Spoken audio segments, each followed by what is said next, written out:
bully laughs at the sick boy, but regrets it like never imagined. Ethan Miller swallowed his tears as he watched his classmates laugh along with Jason, the school bully. His hands trembled uncontrollably, and no matter how hard he tried to hide them in his pants pockets, the involuntary movements always ended up drawing attention. Jason never missed a chance to mock the blonde boy's tremors, waving his hands exaggeratedly while making faces at the class. It was always the same. Ethan would try to pick up a dropped pencil, and there was Jason with his cruel comments. "Look at Ethan trying to write again," Jason shouted, standing up from his desk and mimicking shaky hand movements. "Looks like he's dancing hip-hop." The whole room burst into laughter. Ethan lowered his head, feeling his face burn with shame. His neurological condition made him lose control of his movements when he got nervous, and at that moment, his hands seemed to have a mind of their own. Teacher Mrs. Johnson rapped her ruler on the desk, demanding silence, but the damage was already done. Ethan gathered his things with difficulty and ran out of the room, still hearing the last laughs echoing down the hallway. In the bathroom, he looked at himself in the mirror and tried to steady his breathing. Grandma Ruth always said he was special, that his condition didn't define him. But there, alone, with tears streaming down his face, it was hard to believe those words. Jason arrived home that afternoon in his usual mood. He lived in a modest two-story house in the Hope Heights neighborhood of Chicago with his mother, Brenda, who worked double shifts to support them. His father had left when he was just 8, promising to return, but that was 4 years ago. "Mom, I'm home!" he yelled, tossing his backpack onto the living room couch. Brenda came out of the kitchen, drying her hands on her apron. She looked tired, as always. She worked mornings at a clothing store and afternoons cleaning and cooking for a family. "How was school today, sweetie?" "Fine," Jason answered, turning on the TV. "Nothing special." He didn't mention Ethan, of course. He didn't say he'd spent the whole day teasing the sick boy or that he felt a strange satisfaction seeing the desperation in his eyes. Brenda didn't need to know those things. She already had enough problems.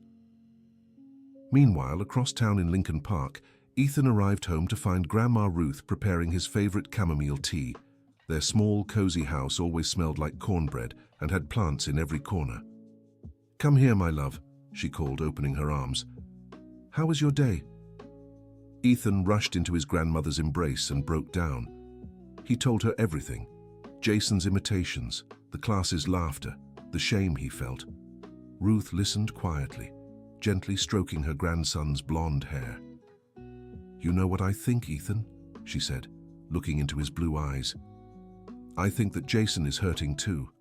Happy people don't make others suffer." "But Grandma, he's mean. He laughs at me every day." "Sometimes, my dear, people do bad things because they don't know how to handle their own pain. Your grandfather always said that behind every bully is a hurt child." Ethan didn't fully understand his grandmother's words, but they echoed in his mind. How could Jason be hurting if he was the one making others suffer? The next morning, heavy rain poured over Chicago. Jason woke up to the sound of leaks dripping in his room. Once again, his mother had left early and forgotten to leave bus money.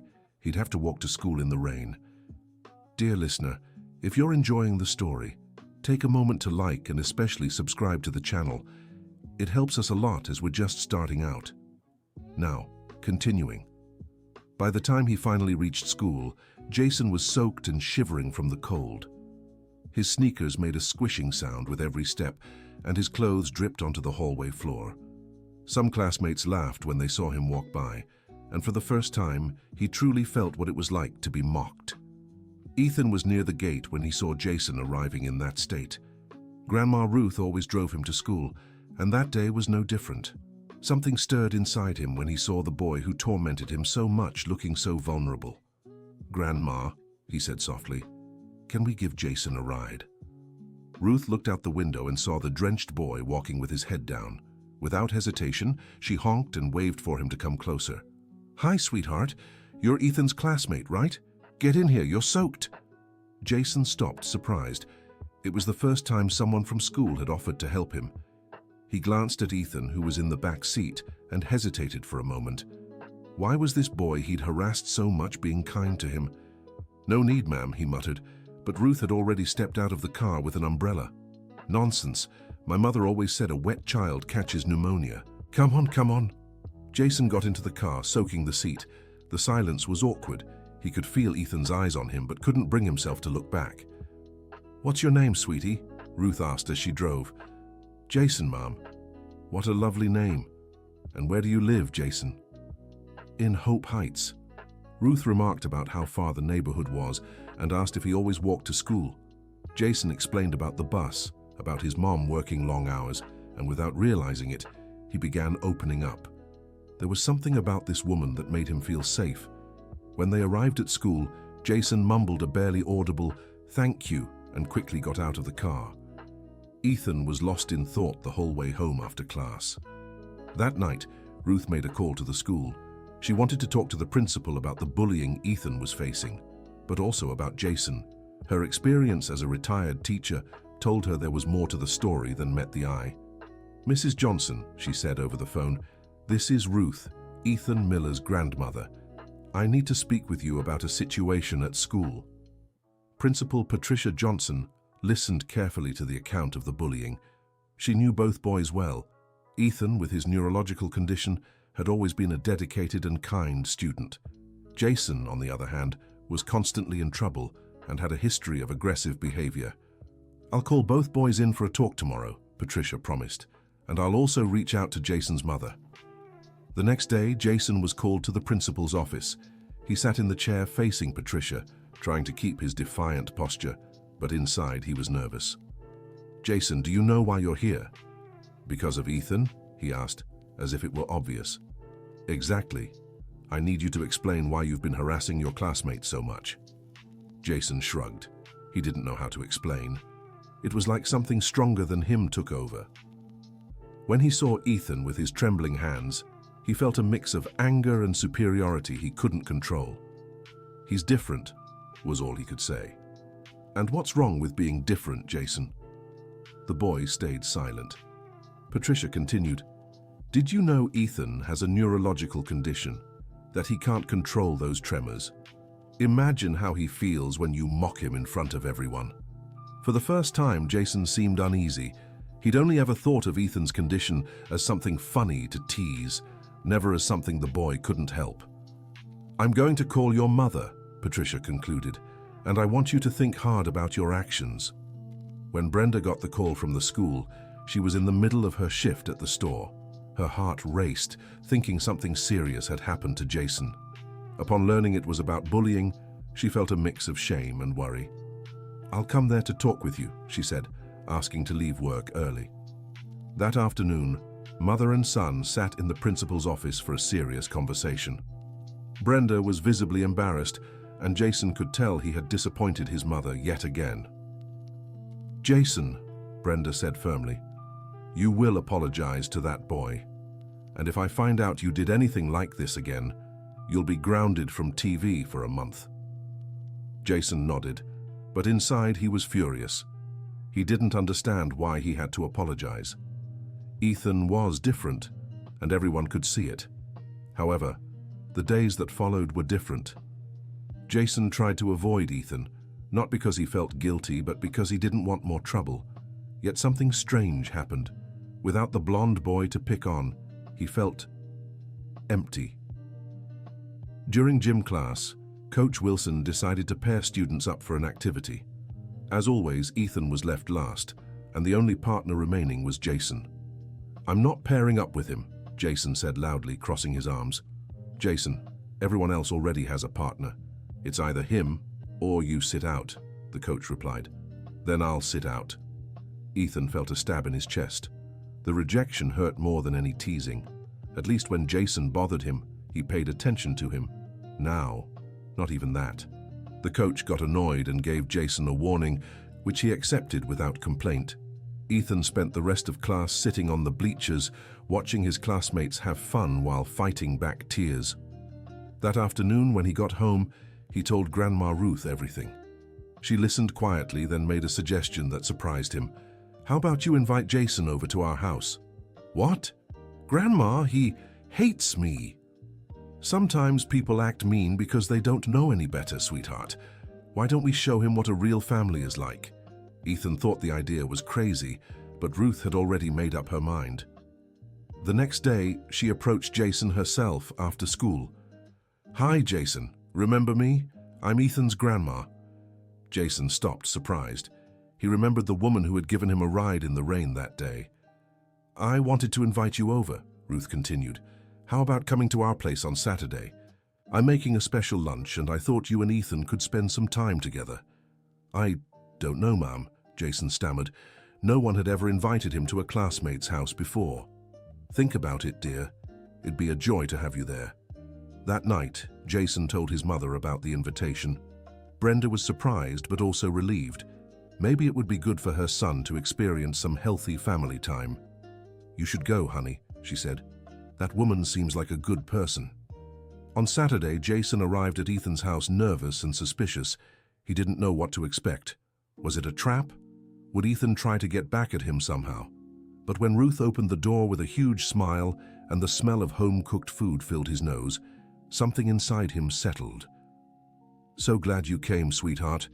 Come in, come in. Ethan's waiting for you." The house was small but cozy. Plants filled every corner. Family photos covered the walls, and a warm, comforting scent, one Jason hadn't smelled in a long time, filled the air. His own home was always quiet and cold, just him and his mom, who was usually too tired to cook. Ethan appeared shyly, unsure how to act. It was strange having Jason in his home, far from the schoolyard where he always bullied him. "Hi," he said softly. "Hi," Jason replied, equally awkward. Ruth broke the ice by calling them both to help her in the kitchen. While they prepared lunch together, she shared funny stories about Ethan when he was younger, and Jason found himself genuinely laughing for the first time in a long while. During the meal, Grandma Ruth asked him warm questions about his life, his likes, and his dreams. It had been so long since anyone had shown real interest in him. Brenda loved him, of course, but she was always so tired they barely had time to talk. "And what do you want to be when you grow up, Jason?" Grandma Ruth asked. "I don't know," he replied, pushing the food around his plate. "Never really thought about it. Everyone has a little dream tucked in their heart," she said gently. "What's yours?" Jason stayed quiet for a moment. Then, almost whispering, he said, "Sometimes I think about being a PE teacher. I like sports." "How wonderful," Grandma Ruth exclaimed. "You'd be a marvelous teacher, I'm sure of it." No one had ever encouraged Jason's dreams before. For the first time, he felt seen, valued. Ethan watched silently, beginning to understand what Grandma Ruth meant about hurt people. After lunch, the two boys went to the backyard. Grandma Ruth had suggested Ethan show Jason his rock collection. It was something the blonde boy loved, searching for different stones and studying their properties. "This one's quartz," Ethan explained, holding up a clear stone. "And this is amethyst. Grandma gave it to me when I turned 8. Jason held the stones in his hands, fascinated. He'd never seen anything like them. "How do you know so much about this?" he asked. "I like reading," Ethan replied, "and Grandma always encourages me to study things I'm interested in." "Must be nice to have a grandma like that," Jason murmured. "You don't have grandparents?" "I do, but they live far away. And my dad—" Jason stopped abruptly. Ethan didn't press. He understood about absent fathers too. His own had left when he learned about his neurological condition, unable to handle a different son. When it was time for Jason to leave, he hesitated. He didn't want to go back home, back to silence and loneliness. Grandma Ruth noticed and made another offer. "How about you come here every week, dear? We could make it a habit." Jason's eyes stung, but he blinked quickly to hide it. I'd really like that, Ma'am." On Monday, when they arrived at school, something had shifted between the two boys. Jason didn't tease Ethan in class, and when some classmates started mimicking the blonde boy's tremors, he felt a different kind of anger than usual. "Cut it out," he told one of the boys, mocking Ethan.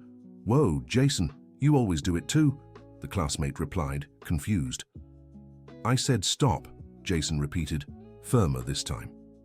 The boy backed off, intimidated by his tone. Ethan watched, surprised. It was the first time anyone had stood up for him at school. In the days that followed, Jason changed gradually. It didn't happen overnight, but Grandma Ruth had planted a seed in his heart. His weekly visits to Ethan's house became the highlight of his week. Brenda noticed the change in her son. He was less aggressive at home, more talkative.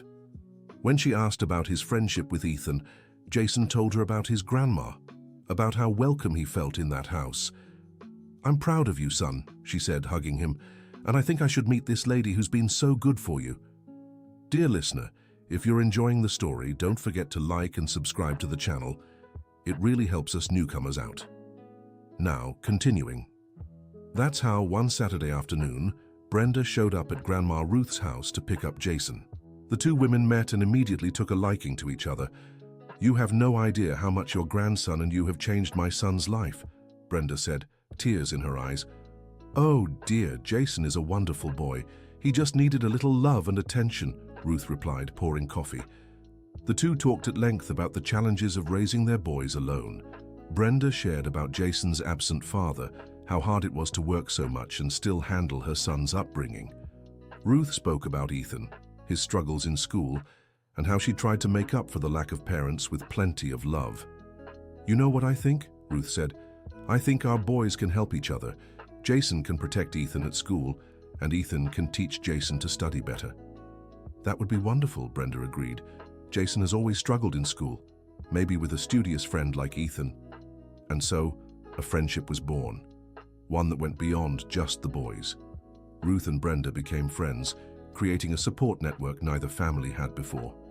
At school, Jason's transformation didn't go unnoticed by the teachers. Principal Mrs. Johnson was impressed when she saw him helping Ethan carry his books down the hallway. "Jason," she called him one day, "can I talk to you?"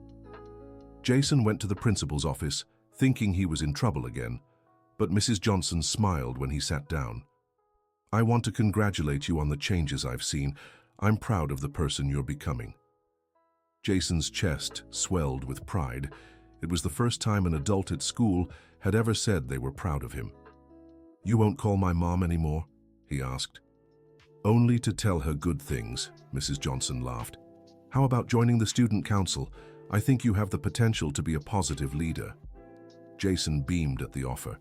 He'd never imagined being seen as a leader for something good. Meanwhile, Ethan was thriving too. With Jason by his side, he felt safer at school. His tremors lessened significantly, and he started participating more in class. One afternoon during recess, something happened that would truly test the boys' new friendship. A group of older students began harassing a younger girl, snatching her backpack and tossing it around. Ethan saw it and, without thinking, stepped forward. "Stop that," he said, his voice shaky. The boys laughed at him. "Look, guys, the shaky kid wants to play hero." One of them shoved Ethan, who fell to the ground. His hands trembled more intensely, but he stood up, determined. "I said stop," he repeated. That's when Jason appeared. He saw Ethan on the ground, the boys laughing, and felt a rage he'd never known before. But it wasn't the blind anger of the past. It was the fury of someone seeing a friend hurt. "Leave him alone," Jason said, stepping between Ethan and the bullies. "Whoa, Jason, now you're protecting the shaky chicken?" one of them taunted. "He's not a chicken. He's my friend, and if anyone messes with him, they mess with me." The boys were stunned. Jason had always been one of them, someone who used to bully others, but seeing his determination, they backed off. "All right, man, chill," they said, walking away. Ethan looked at Jason with gratitude and admiration. For the first time in his life, someone had stood up to protect him. "Thank you," he whispered.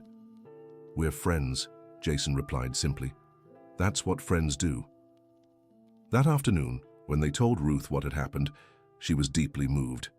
"Do you know what you just learned?" she said, hugging them both. "You learned that together, we're stronger. And that real courage isn't about not being afraid. It's about doing the right thing even when you are." The months that followed brought tremendous growth for both boys. Jason discovered he enjoyed studying when he had someone to help him, and his grades improved significantly. Ethan, in turn, gained confidence and began making other friends at school. Ruth and Brenda grew even closer, supporting each other through the challenges of motherhood. Brenda found a better job with only one shift, allowing her more time to dedicate to Jason. But not everything was smooth sailing. One day, Jason's old friends confronted him in the schoolyard. "You've changed, man," said Tyler, one of the group's leaders.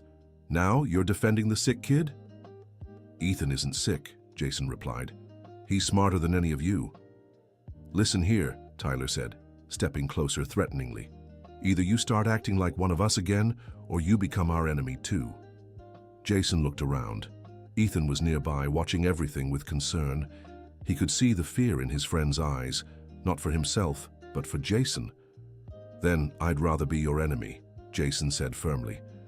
Tyler shoved Jason, who stumbled but didn't fight back. He had learned from Ruth that violence solved nothing. "You'll regret this," Tyler threatened as he walked away with his group. Ethan ran to Jason. "You didn't have to do that," he said worriedly. "Yes, I did," Jason replied. "You taught me what it means to have a real friend. I'm not throwing that away because of them." In the days that followed, Tyler and his group began harassing Jason too. It was ironic. Now he was on the other side, experiencing firsthand what Ethan had endured for so long. But Jason wasn't alone. Ethan stood by him, Ruth encouraged him, and even other classmates who had once feared Tyler began to rally around the two friends. Principal Mrs. Johnson noticed the situation and took strong action against bullying. She organized talks on the subject and created a peer support system where Jason and Ethan became mentors. "You two are an example of how people can change and grow," she said during a school assembly. "You show that it's not about how we start, but about who we choose to be." One day, something unexpected happened. Ruth fell ill during the night and had to be hospitalized. Ethan was frantic, and the first person he thought to call was Jason. "My grandma's in the hospital," he said, crying over the phone. "I don't know what to do." Jason didn't hesitate. He asked his mother to take him to the hospital, where he stayed with Ethan all night in the waiting room. "She'll be okay," Jason said, trying to comfort his friend. "Your grandma is strong." "What if she isn't?" Ethan asked between sobs. "She's all I have." "You have me too," Jason said, hugging his friend. "Always will." Ruth spent 3 days in the hospital, but thankfully it was just a bout of high blood pressure. When she woke up and saw Jason asleep in the chair beside Ethan, her heart swelled with emotion. "That boy has become part of our family," she told Brenda, who had arrived with coffee for everyone. "And you've become part of ours too," Brenda replied. When Ruth was discharged, the two boys never left her side. Jason had discovered what it meant to love someone like a grandmother, and Ruth had gained another grandson. As the school year drew to a close, the school organized a science fair. Jason and Ethan decided to work together on a project about overcoming differences. "Let's tell our story," Ethan suggested. "Do you think people will understand?" Jason asked uncertainly.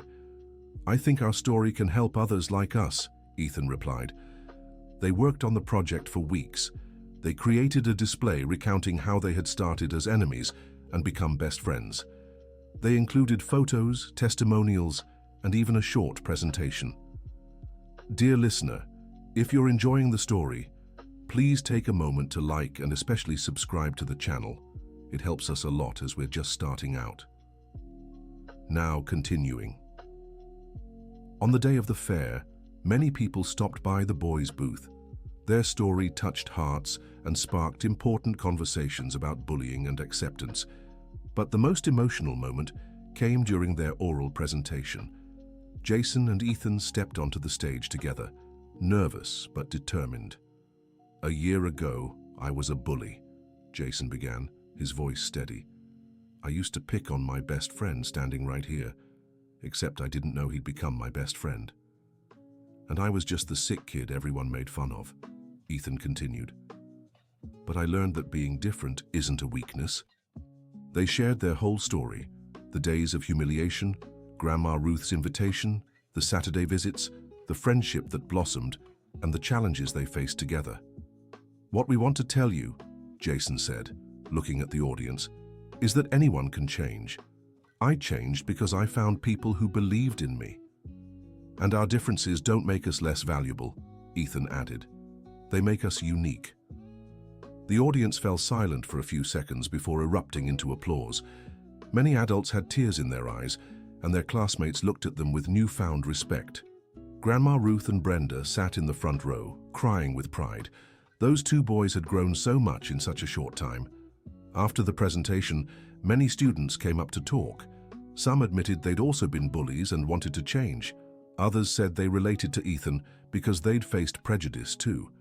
"You two have changed our school," said Mrs. Johnson, their teacher, "and I'm sure you'll change many more lives." On the last day of school, Jason surprised Ethan. He'd saved up for months to buy a special stone, a pink tourmaline. "I read about it," Jason said, handing over the wrapped stone. "They say it represents brotherly love and true friendship." Ethan was moved. It was the first gift he'd ever received from a friend. "Thank you, Jason. You're the best friend I could ask for." "You're the one who taught me to be a better person," Jason replied. "I should be thanking you." Summer arrived, but the boys kept meeting regularly. Grandma Ruth made sure to include Jason in all family activities, and Brenda loved having Ethan over. One day, while playing in Grandma Ruth's backyard, Jason brought up something he'd been holding on to. "Ethan, can I ask you something?" "Of course. Did you ever hate me for everything I did to you?" Ethan thought for a moment before answering. "At first, yes. But Grandma taught me that anger only hurts the person who feels it. And then I realized you were hurting too." "How did you know I was hurting?" "Happy people don't make others suffer," Ethan repeated Grandma Ruth's words. "And now, seeing the real you, I know that Jason back then was just a scared, hurting kid." Jason's eyes welled up. Ethan's wisdom, even as just a boy, always amazed him. "Do you forgive me?" he asked. "You're my best friend," Ethan replied, smiling. "Of course I forgive you." They hugged, sealing a friendship born from the ashes of prejudice and nurtured by love and understanding. Grandma Ruth watched from a distance, her heart full of gratitude. She'd seen many transformations in her years as a teacher, but few as beautiful as this one. When summer ended and the new school year began, Jason and Ethan returned as leaders of an anti-bullying movement. They organized discussion groups, helped new students fit in, and became living proof that differences can become strengths. Jason discovered he truly had a calling for leadership, but now he used this skill for good. He became president of the student council and implemented several inclusion initiatives at school. Ethan, in turn, flourished academically. His grades had always been good, but with renewed confidence he began participating in science competitions and dreaming of a career in neurology. "I want to understand my condition so I can help other kids like me," he told Grandma Ruth one day. "I'm sure you'll be a wonderful doctor," she replied, kissing her grandson's forehead. Jason also defined his future plans. He still wanted to be a physical education teacher, but now with a greater purpose: to use sports to teach values like respect, inclusion, and teamwork. "I'll be the kind of teacher who would have made a difference in my life when I was a kid," he told Brenda.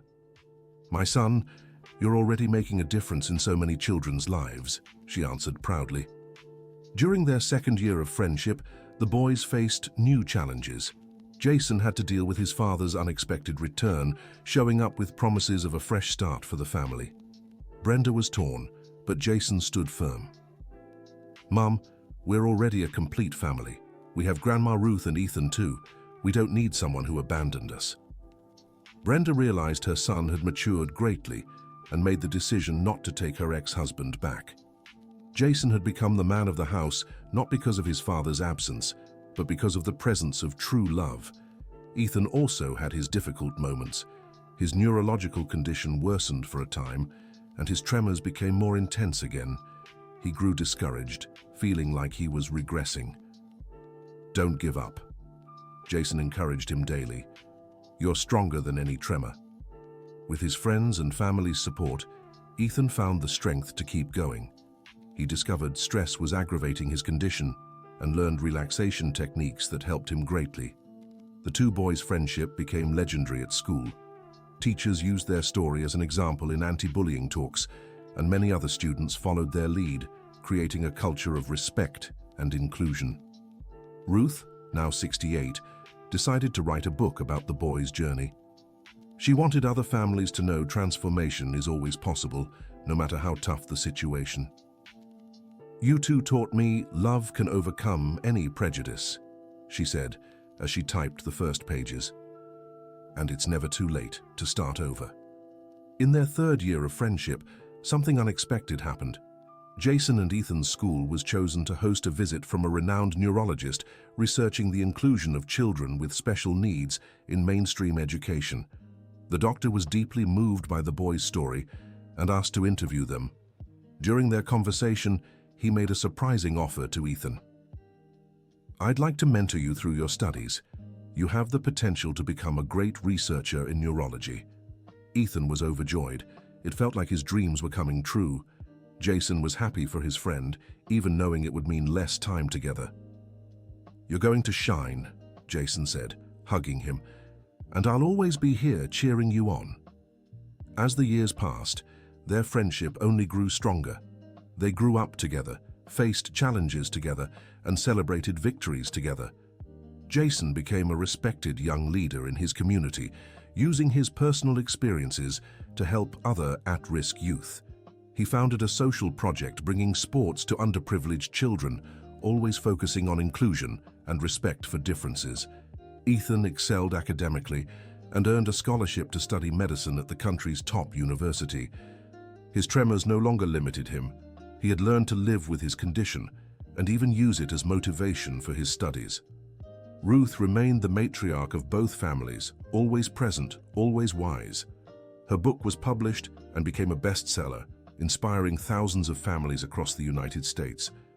Brenda flourished professionally and became manager of the store where she worked. The confidence Jason had gained was reflected in her, too, as she began to believe more in her own potential. On the day of their high school graduation, the two friends walked onto the stage together to receive the Best Students of the Year award, not just for their grades, but for the example of perseverance and friendship they represented. "8 years ago, I was just a lost boy who took out my pain on others," Jason said in his speech. "Today, I know that true strength lies in lifting up those who have fallen, not in knocking down those who stand tall. And I learned that being different isn't a limitation," Ethan continued. "It's an opportunity to show there's no single way to be special." The audience rose to their feet, applauding not just the boys, but the incredible journey they had shared. Ruth and Brenda wept with emotion in the front row. Those two boys had grown into admirable men, and they knew their friendship would last forever. After the ceremony, the two families gathered for a special dinner. During the conversation, Jason made an announcement that surprised everyone. "I've decided to study sports science in the same city where Ethan will study medicine. I can't be far from my brother at heart." Ethan was moved.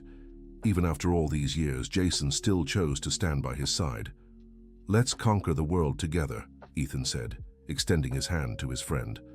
"Like we always have," Jason replied, shaking the offered hand.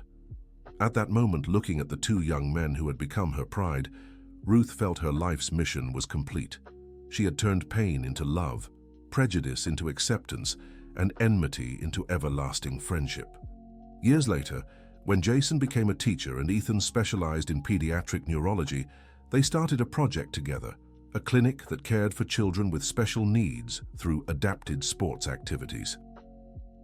"You know what's most amazing?" Jason said one day, watching the children play in the clinic's courtyard. "Our painful past has become their joyful present." "Grandma Ruth always said God doesn't waste a single tear," Ethan replied. "Every bit of our suffering is helping to lessen theirs." Ruth, now elderly but still sharp, visited the clinic regularly.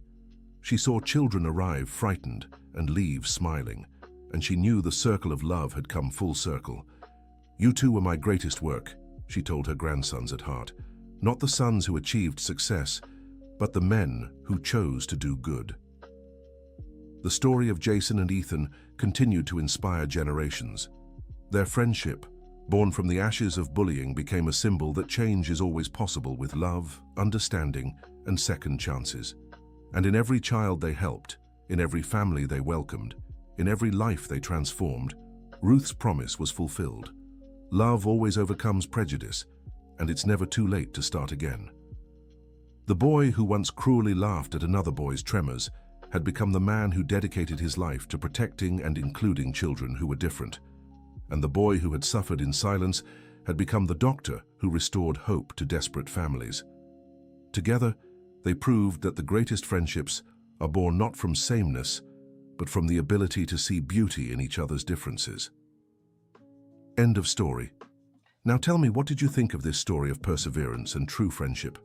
Do you believe people can really change the way Jason did? Leave your comments sharing your thoughts and where you're watching from. If you know a similar story or have been through something like this, share it with us. Thank you so much for joining us, and don't forget to like and subscribe to the channel for more heartwarming stories like this one.